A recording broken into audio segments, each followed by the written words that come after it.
트럼프 대통령이 500만 달러, 한화 71억 원을 내면 영주권을 주는 정책을 시행한다고 밝혔습니다. 트럼프 행정부가 내년 하반기 중간선거 때까지 불법 체류자 1,200만 명을 모두 추방할 예정입니다. 시카고 공항에서 항공기와 민간 제트기가 충돌할 뻔한 아찔한 상황이 벌어졌습니다.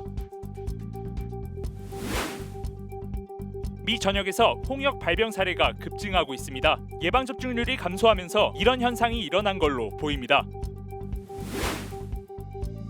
이번 주 캘리포니아 남부에 여름 같은 더위가 예상되지만 금요일부터는 기온이 급격히 떨어집니다.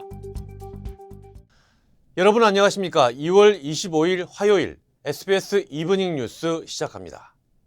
트럼프 대통령이 500만 달러, 한화 71억 원 정도를 내면 영주권을 주는 정책을 시행할 전망입니다. 트럼프 대통령은 오늘 이런 내용의 행정명령에 서명하며 미국 영주권을 뜻하는 그린카드가 곧 골드카드라면서 영주권을 500만 달러에 판매하겠다고 밝혔습니다. 골드카드 판매는 약 2주 후부터 시작된다고 트럼프 대통령은 덧붙였습니다. 트럼프 대통령은 영주권을 구매한 사람들이 미국에서 많은 돈을 쓰고 많은 세금을 내고 많은 사람들을 고용할 것이라고 말했습니다. And wealthy people will be coming into our country by buying this card. They'll be wealthy, and we think it's going to be extremely successful. 한편 러트닉 상무장관은 트럼프 대통령이 미국의 투자 이민 제도는 폐지할 예정이라고 전했습니다. 투자 이민 EB-5 제도는 외국인 투자자가 100만 달러, 14억 원 이상을 투자하고 10개 이상의 일자리를 창출하면 영주권을 주는 제도입니다. 트럼프 행정부가 민간 군과의 계약을 통해 더 많은 불법 체류자를 체포, 추방할 계획인 것으로 전해졌습니다. 군 기지에 수용시설을 설치해 내년 하반기 중간 선거 때까지 불법 체류자 1,200만 명을 모두 추방한다는 계획입니다. 자세한 내용 이재린 기자가 보도합니다. 취임 첫 달 불법 체류자 추방 기록에 만족하지 못한 트럼프 행정부가 더 강력한 불체자 체포 추방 작전을 계획 중인 것으로 알려졌습니다. 정치 전문 매체 폴리티코는 트럼프 행정부가 미군을 지원했던 민간 군사업체들을 총동원해 불체자 체포 추방 작전을 현행보다 600% 확대할 계획이라고 보도했습니다. 보도에 따르면 미군 기지에 대규모 불체자 수용시설을 만들고 프로세싱 캠프도 설치해 연방검사와 법률보조원이 현장에서 추방 여부를 결정할 계획입니다. 특히 중범죄자나 갱단원 그리고 마약 밀매범 등은 신속 추방 대상자로 분류돼 즉시 추방될 예정입니다. For 4 years we had over 10.5 million illegal aliens at our border. They released nearly 8 million into the country illegally. We had a 600% increase in sex trafficking women and children.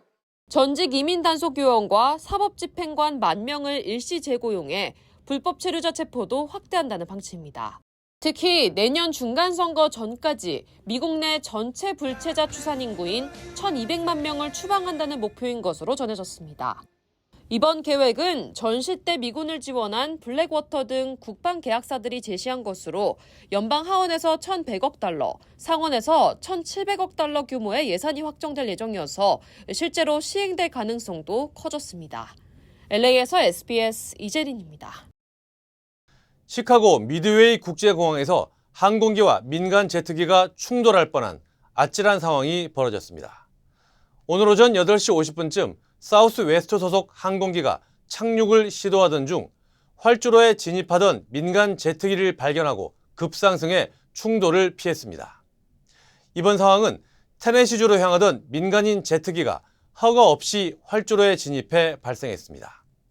사우스 웨스트 항공 측은 회피 비행을 통해 사고를 막았다며 승객과 승무원 모두 안전한 상태라고 밝혔습니다. 사우스캐롤라이나주의 한 사형수가 사형 방법으로 총살형을 선택했다고 뉴욕타임스가 보도했습니다. 사형수 브래드 시그먼은 지난 2001년 전 여자친구의 부모를 살해하고 전 여자친구까지 납치하려 해 사형을 선고받고 복역 중입니다. 교도소 측은 다음 달 7일 사형 집행을 앞둔 시그먼에게 전기 의자와 독극물 주사, 총살 등 사형 방법을 선택하라고 했고 그는 총살형을 선택했습니다. 총살형이 진행될 경우 사우스캐롤라이나주 역사상 첫 사례가 되며 미 전역에선 15년 만에 총살형이 집행되는 것입니다. 미 전역에서 홍역 발병 사례가 급증하고 있습니다. 연방질병통제예방센터 CDC는 오늘 기준으로 텍사스주에서만 홍역 환자가 124명으로 증가했고 이 중 18명이 입원했다고 밝혔습니다. 텍사스만 놓고 보면 30년 만에 최악의 발병 기록입니다. 뉴멕시코주에서도 9명의 홍역 환자가 보고되는 등 미 전역에서 홍역 발병 사례가 증가하고 있습니다. 전문가들은 예방 접종률이 감소하면서 이런 현상이 일어났다고 보고 백신 접종을 해줄 것을 당부했습니다. 지난해 미국의 홍역 확진자 수는 285명으로 지난 2019년 이후 가장 많은 것으로 집계됐습니다. 이번 주 캘리포니아 남부에 여름 같은 더위가 예상됩니다. 국립기상청은 고기압과 북풍의 영향으로 일부 지역의 기온이 90도대까지 오를 것으로 전망했습니다. 이번 주 중 가장 더운 날은 오는 목요일이 될 것으로 보입니다. 하지만 금요일부터는 기온이 급격히 떨어지며 오는 일요일과 다음 주 월요일엔 비가 내릴 전망입니다. 캘리포니아 북부 산타로사 지역에서 고등학생 4명이 펜타닐 과다 복용으로 쓰러져 이 중 2명이 숨졌습니다. 경찰은 지난 주말 동안 4명의 학생이 과다 복용으로 쓰러졌고 이들이 구매한 코카인에 펜타닐이 포함됐을 가능성이 있다고 밝혔습니다. 현대자동차가 아이오닉 5N 모델에 이어 오프로드 모델까지 추가하며 전기차의 다양성 확장에 나섰습니다. 특히 2025년형 모델부터는 테슬라의 고속 충전 시설을 사용할 수 있는 북미 표준 포트까지 장착해 충전 편의성도 한층 높였습니다. 전영훈 기자가 시승회를 다녀왔습니다. 오프로드에 최적화된 차체와 타이어는 사막의 모래와 자갈길 주행도 거뜬하게 만듭니다. 아이오닉 픽셀을 사용한 디지털 패턴 등 세심하면서 터프한 디자인도 거친 자연 속에서 더욱 돋보입니다. 전기차는 도심에서만 주행 가능하다는 편견을 깨뜨리는 아이오닉 5 오프로드 전기차 모델입니다. It's a great EV on the road. Now we've got a great EV off the road. Ioniq 5 XRT also has what we call terrain modes. So you can actually select modes where it's optimized for mud, sand, snow conditions.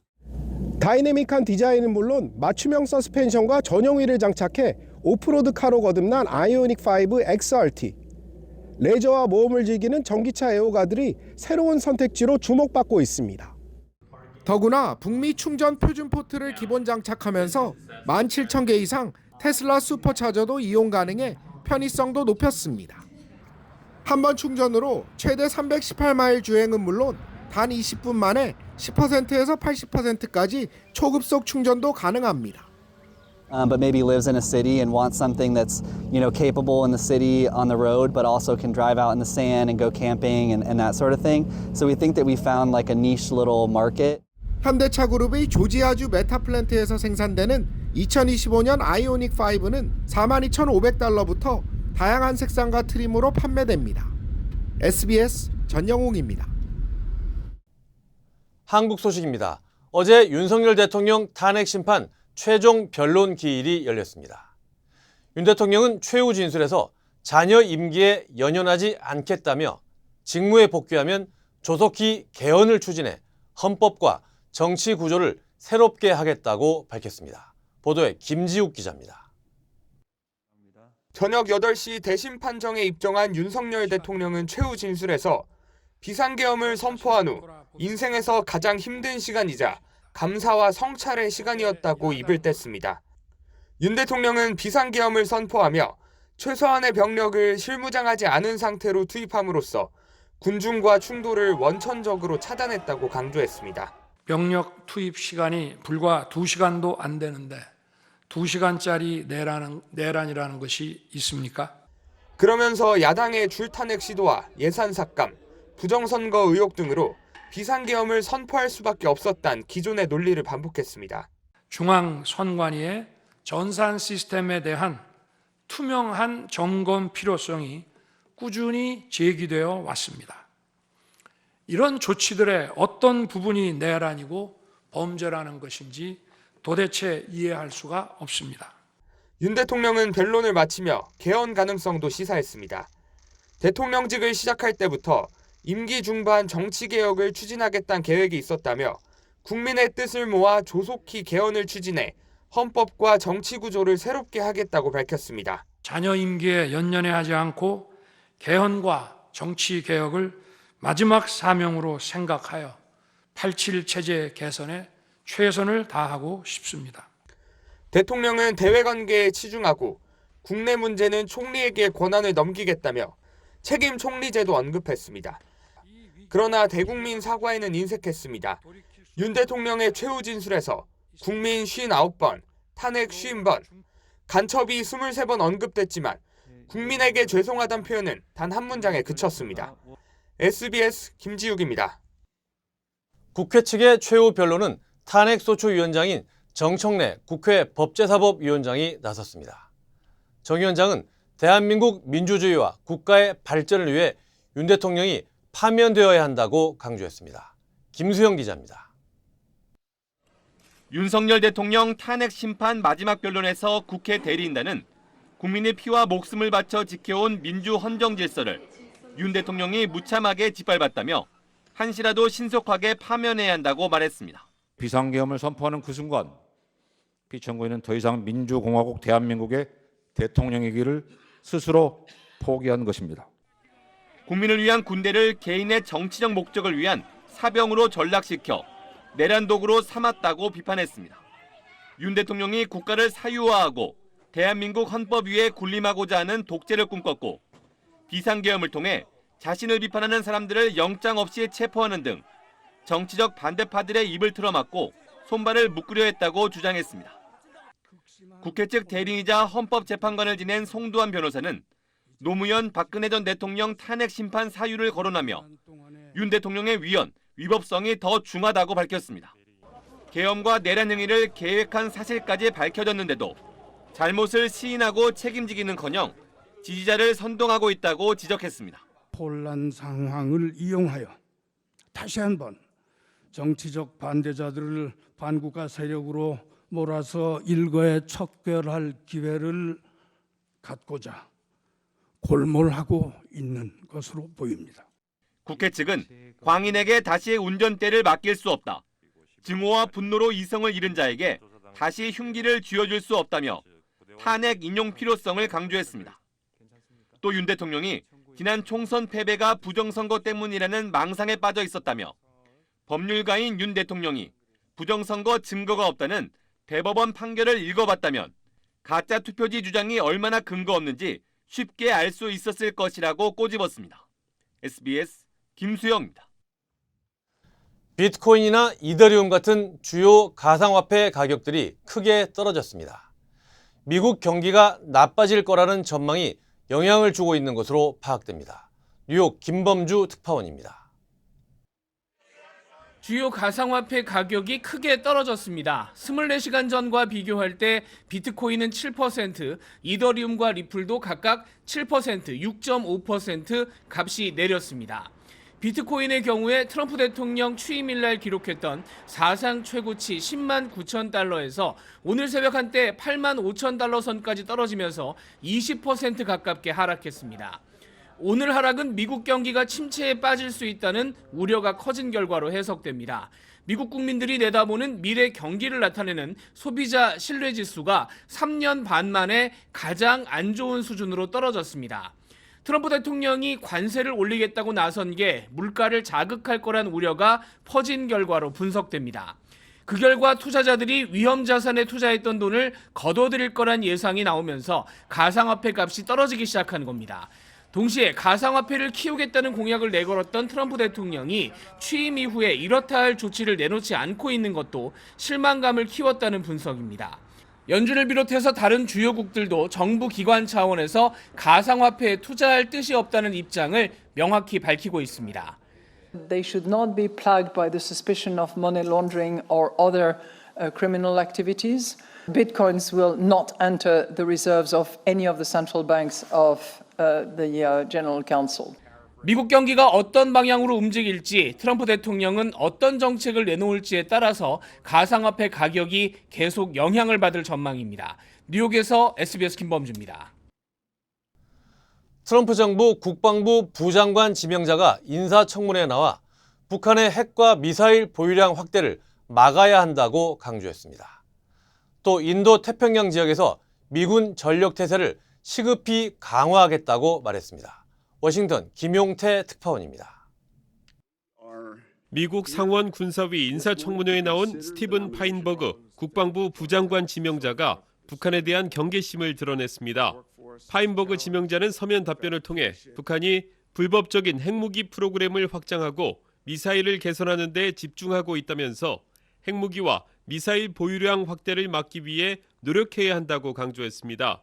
또 북한은 한반도와 인도태평양은 물론 전 세계 안정에 분명한 위협이 된다고 말했습니다.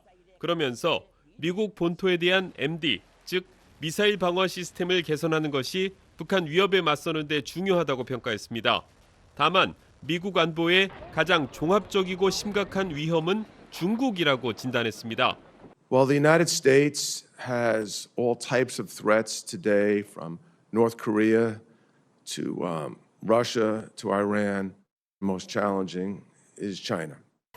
파인버그는 인준이 되면 중국의 공세를 억제하기 위해 인도태평양 지역에서 전력 태세를 강화하는 일을 시급히 추진하겠다고 덧붙였습니다. 러시아가 우크라이나를 침공했느냐는 질문에는 협상 와중에 공개적으로 언급하지 않겠다면서 답변을 피해갔습니다. 다만 파인버그가 창립한 사모펀드가 미사일 사업에 투자한 점 때문에 이해 충돌 논란도 불거진 상태입니다. 워싱턴에서 SBS 김용태입니다. 트럼프 대통령이 오는 28일 젤렌스키 우크라이나 대통령과 만날 예정이라면서 양국 간 광물 협정에 서명할 가능성을 언급했습니다. 트럼프 대통령은 미국이 우크라이나에 무기를 지원한 대가로 히토류 등 광물에 대한 지불을 요구해왔습니다. 올해로 106주년을 맞는 3.1절 기념식이 LA 한인타운에서 열립니다. 주요 한인사회 소식 이원정 기자입니다.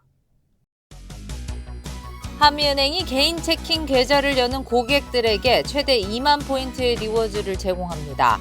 한미은행은 퍼스널 계좌 개설 이후 첫 3개월 평균 잔고가 $3,000 이상이 있어야 개인에게 10,000포인트, 조인트 계좌엔 2만 포인트를 적립해준다고 밝혔습니다. 올해로 106주년을 맞게 된 3.1절 기념식이 LA 한인타운에서 열립니다.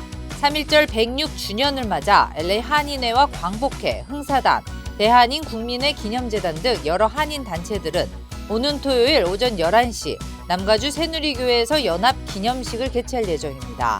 이번 기념식에는 독립유공자 후손들이 함께 3.1운동 정신과 미주 독립운동가들의 순국선열 정신을 기릴 예정이며 기념식은 사전 예약이나 신청 없이 무료로 참석할 수 있습니다. 뉴욕주가 서머 EBT 프로그램 신청을 받습니다. 주정부는 지난해 여름부터 취약 자녀가 있는 저소득층 가정에 자녀 1인당 매달 $40씩 3개월 동안 총 $120를 지급하고 있다며 오는 9월 3일까지 신청할 것을 당부했습니다. 한국국사편찬위원회가 미국의 주요 정책 싱크탱크인 우드로 윌슨 센터와 한국사 관련 자료조사 및 수집을 위한 업무 협약을 맺었습니다. 이번 협약으로 미 국립문서기록관리청 등 주요 기관이 있는 한국사 관련 자료 약 300만에서 500만 장을 수집할 수 있을 것으로 기대했습니다. 포틀랜드 야밀 카운티 99번 하이웨이에서 30대 한인 여성이 교통사고로 숨졌습니다. 경찰은 윤모 씨가 지난 19일 오전 9시 18분쯤 99번 하이웨이 남쪽 방면에서 18번 하이웨이로 진입하려던 쉐비 실버라도 차량에 치여 숨졌다고 밝혔습니다. 경찰은 정확한 사고 경위를 조사 중입니다.